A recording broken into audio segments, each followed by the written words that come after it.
Hello friend, welcome back my YouTube channel. आज मैं आपको समास कंपाउंड के बारे में बताऊंगा। किसके? समास कंपाउंड के बारे में। भाई कंपाउंड आपने इंटर में भी पढ़े होंगे या हाई स्कूल में भी पढ़े होंगे या नाइन्थ में भी पढ़े होंगे। तीनों क्लासों में आपको इंग्लिश हिंदी में दोनों में देखने को मिले होंगे। तो आज मैं कंपाउंड के बारे में बता रहा हूँ। जिन स्टूडेंटों ने चैनल को सब्सक्राइब नहीं किया वह चैनल को सब्सक्राइब कीजिए, कर दीजिएगा और वेल आइकन का बटन दबा कर चैनल उसको प्रेस कर दीजिएगा। तो देखिएगा, कंपाउंड के बारे में आज मैं बताने वाला हूँ। वीडियो को शुरू करने से पहले मैं एक बात और बता देता हूँ। आने वाले 2024 में एग्ज़ाम होंगे आपके। कमेंट्स में लिखिएगा सर हमें इस चीज़ का पेपर चाहिए, तो मैं उस चीज़ का पेपर आपको प्रोवाइड कराऊंगा। देखिए, पिछली बार मैंने कुछ वजह से मेरा अपना चैनल रोक दिया था, नहीं कर पाया था, इसकी वीडियो तैयार नहीं कर पाया था। और अब मैं कंटिन्यू आपको वीडियो प्रोवाइड करा रहा हूँ। आप कमेंट्स नहीं करते, कमेंट्स करिएगा, अच्छे अच्छे प्यारे कमेंट्स करिएगा। मुझे खुशी होती है आप कमेंट्स करते हैं। एक बच्चे ने, दो तीन बच्चों ने भी अब 2-3 दिन पहले कमेंट्स करा, सर मुझे इंग्लिश नहीं आती और सर आप कौन सी बुक से पढ़ा रहे हैं। तो मैंने बच्चों को बताया, देखिए मेरे पास हिंदी व्याकरण बुक है, काफ़ी पुरानी है, उसी से मैं आपकी तैयारी करा रहा हूँ। तो वीडियो अच्छी लगे तो लाइक भी कीजिएगा, कमेंट्स भी कीजिएगा और चैनल को सब्सक्राइब भी कीजिएगा। आई होप, मुझे उम्मीद है कि आप चैनल को ज़रूर सब्सक्राइब करेंगे। तो समास कहते हैं कंपाउंड। क्या होता है समास का मीन्स? क्या होता है इंग्लिश में? कंपाउंड। कंपाउंड का मतलब है जोड़ना। क्या होता है कंपाउंड? जोड़ना, एक चीज को दूसरी चीज से जोड़ना। कंपाउंड कहते हैं ना, कंपाउंड कीजिएगा, इसको जोड़ना। ठीक है। परिभाषा, डेफिनेशन, दो या दो से अधिक शब्दों से मिल जाने से, दो या दो से अधिक शब्दों के मिल जाने से एक संक्षिप्त कहते हैं स्मॉल शॉर्ट रूप, यानी कि शॉर्ट कंडीशन बन जाना। नवीनतम, नवीन शब्द का निर्माण को समास कहते हैं। नवीन शब्द के देखिएगा, डेफिनेशन, दो या दो से अधिक शब्दों के मिलाए जाने पर एक संक्षिप्त रूप बनता है, उससे हुए निर्माण के शब्द को समास कहते हैं। सीधी डेफिनेशन है, धीरे से, बहुत आसान सिंपल लैंग्वेज में, कि नाइन्थ में भी आता है, 10th में भी आता है, इंटर में भी आता है, बीए में भी आता है, एमए भी आता है, हर टेस्ट में आता है 2 नंबर का। तो किसी भी आपका टेस्ट हो, किसी भी जॉब का, यह आएगा जरूर। ठीक है। दो या दो से अधिक शब्दों के मिल जाने से एक संक्षिप्त नवीन शब्द का निर्माण को ही समास कहा जाता है। मुझे उम्मीद है चैप्टर की ये डेफिनेशन आपको समझ में आई होगी, कंपाउंड की।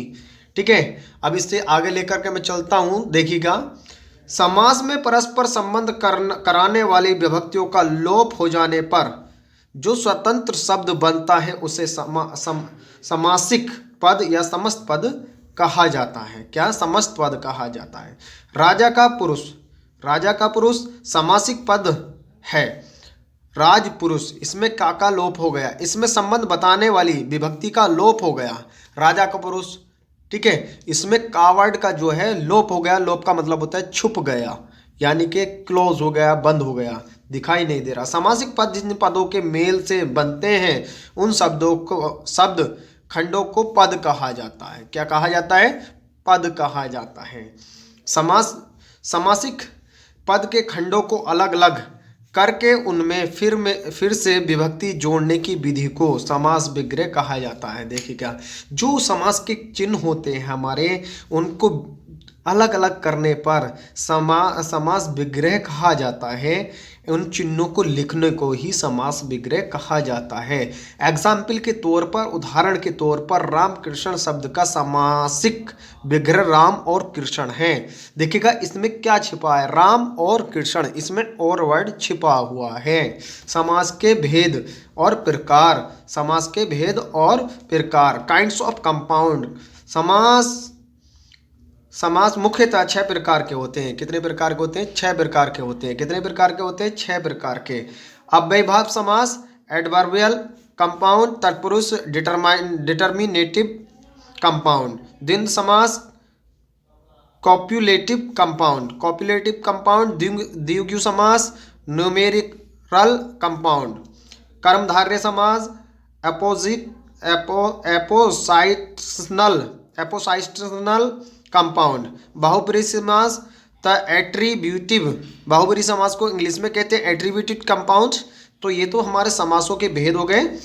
अब देखिएगा, अव्ययीभाव समास के बारे में जानते हैं। जिस समास का पहला पद प्रधान हो, क्या हो? पहला पद प्रधान हो, उसे अव्ययीभाव समास कहते हैं। देखिए इसकी पहचान ये होती है, मैं आपको बता देता हूँ। प्रतिदिन, यथासंभव, प्रत्येक, बड़ा आ और यथासंभव, यथासंभव। ठीक है, ये 6 वर्ड ऐसे हैं जहां भी आपको मिले अव्ययीभाव समास क्या अव्ययीभाव समास का आपको विकल्प टिक करके आना है। प्रतिदिन, शक्ति के अनुसार, एकाएक, जीवन भर, जैसा संभव, ठीक है, भरपेट, बेकाम, आराम, रातों रात, निडर, डर रहित, रात ही रात में, मरण तक, बिना काम के, भरपेट। तत्पुरुष समास में देखिएगा, तत्पुरुष समास में हम क्या करेंगे, तत्पुरुष समास में क्या करेंगे। तत्पुरुष समास जिस समास के दूसरे पद को उसे तत्पुरुष समास कहते हैं। जैसे हिमालय, हिमालय, हिम का आल्य, इसमें का शब्द विभक्ति का लोप हो गया। देश भक्ति, देश की भक्ति, देश के लिए भक्ति, देश के लिए भक्ति। अब देखिएगा दूसरा, राजपुरुष, राजा का पुरुष, इसमें का विभक्ति का लोप हो गया। भारत, भारत रतन, भारत का रतन, इसमें भी का विभक्ति है, ठीक है।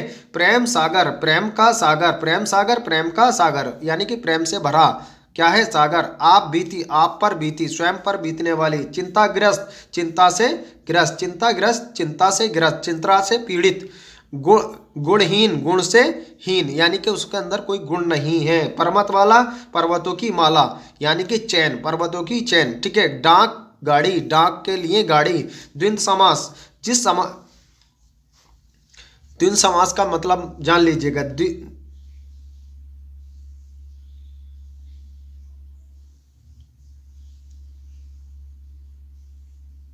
द्वंद्व समास, द्वंद्व समास जिन समासों में दोनों पद प्रधान होते हैं द्वंद्व समास कहा जाता है। रात दिन, देखो रात भी और दिन भी दोनों पद क्या है, प्रधान, मुख्य पद है। रात और दिन, आशा निराशा। देखिए एक उल्टा, देखिएगा इसमें एक पहचान मैं आपको बता देता हूँ। द्वंद्व समास की पहचान ये है कि एक दूसरे के अपोजिट होते हैं। क्या होते हैं, एक दूसरे के अपोजिट, इसकी पहचान ये है।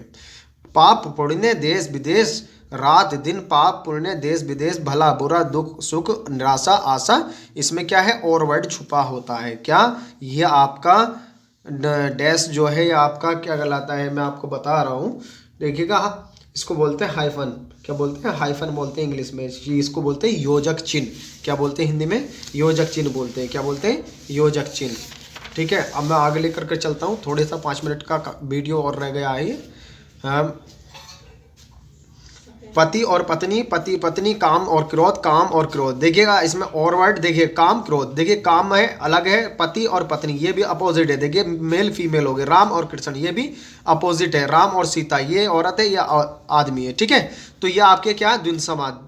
अब देखिए द्विगु समास, द्विगु समास जहां पर संख्यावाचक, जहां पर संख्याएं दे रखी हो उसको द्विगुवाचक समास कहते हैं। पहले पद में आपकी संख्या दी जाएगी। क्या दी जाएगी, पहले पद में संख्या दी जाती है।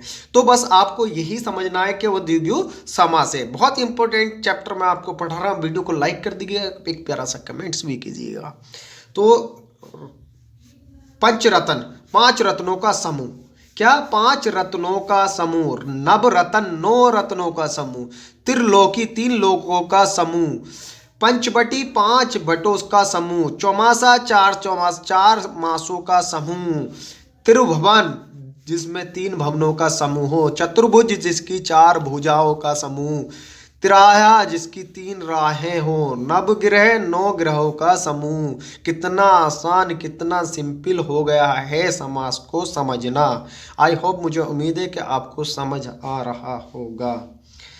तो कर्मधारय समास, जिस समास में पहला पद विशेषण तथा दूसरा विशेष्य हो उसे कर्मधारय समास कहते हैं। विशेष्य होता क्या है, देखिएगा मैं इस चीज को आपको समझा देता हूँ। कक्षा 4, 5, 6, 7, 8, 9, 10 में, यानी कि आपने स्टार्टिंग से ही आपने पढ़ा होगा विशेषण और विशेष्य। विशेष्य वो होता है जो कर्ता होता है, ठीक है, और विशेषण वो होता है जो विशेषता बताने वाला है। तो नील कमल, कमल कैसा है, नीला, ये विशेष्य है इसके अंदर। कमल जो है विशेष्य है और नील क्या है, ये आपका विशेषण। नील कमल, चरण कमल, ठीक है, चरण कमल, चरण क्या है आपके, चरण कमल, यानी कि चरण जो है आपके विशेष्य हैं और विशेषण क्या, कमल, चरण कमल। अब देखिएगा महात्मा, महात्मा, महान आत्मा, देखिएगा महान क्या है विशेषण, आत्मा क्या है आपका विशेष्य। नील गगन, तो बाद वाला जो पद है आपका विशेष्य और शुरू वाला जो पद है इसके अंदर वो विशेषण है।